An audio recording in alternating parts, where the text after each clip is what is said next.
Okay, so one of the books I've been working on is called Frugal Living in China, and I wanted to share a very simple tip with you today. Of course, if you're living in the US, in Europe, or somewhere else, this may also be useful, particularly with the rise in prices in food, rent, electricity, or whatever else you're dealing with. One very simple tip is cutting your own hair. I bought two very cheap scissors on Taobao, like they came in a set for less than $1. Of course, going to a hairdresser in China isn't always very expensive. Sometimes it costs 10 yuan. In a provincial capital, the cheaper ones usually are, they cost around 30 yuan. In Siping, where I used to live, which was a smaller city within China, but still large compared to many European cities, around like the university, it would have also cost 20 to 30 yuan, which in dollars, I don't know how much that would be in dollars right now.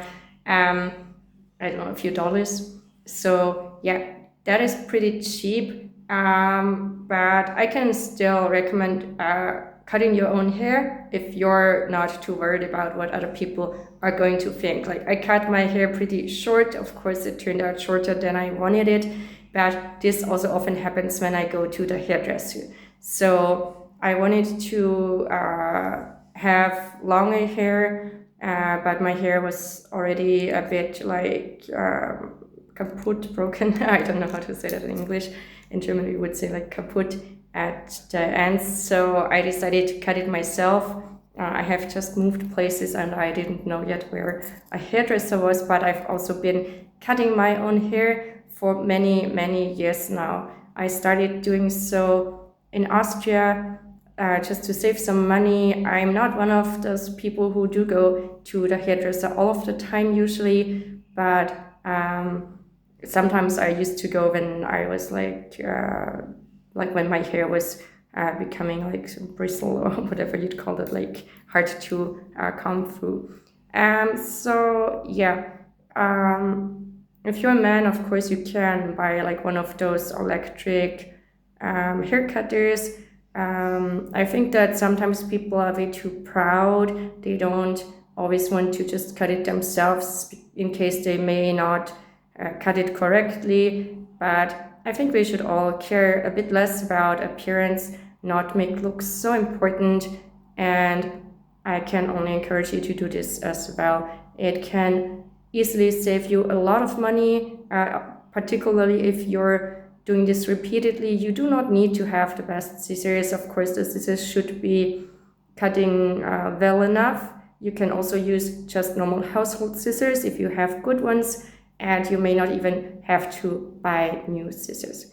I also share many more frugal living tips. I do not share them because it was some kind of cool thing I wanted to do. I needed to do it because I was in a dire financial situation, and this is how many people start to live more frugally. If you're living in Europe, you may have a lot of areas in your life where you would like to save money, and frugal living is the way to go. It can save you a lot of money.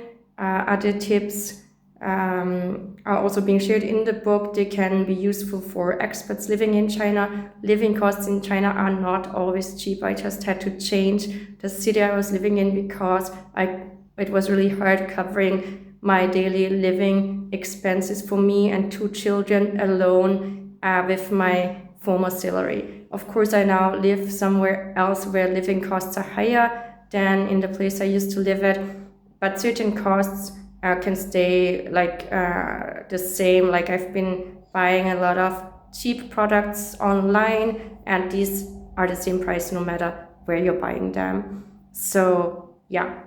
I hope that some of you are going to read it. And of course, if you do enjoy it, then please leave a positive review. It's not up yet. I still need to edit it and go through it some more. I still need to create a cover. And yeah, writing books has been one of my dreams, like a lifelong dream. So I have enjoyed the writing process and creating some books, and I hope you'll enjoy them too and that they are useful to you.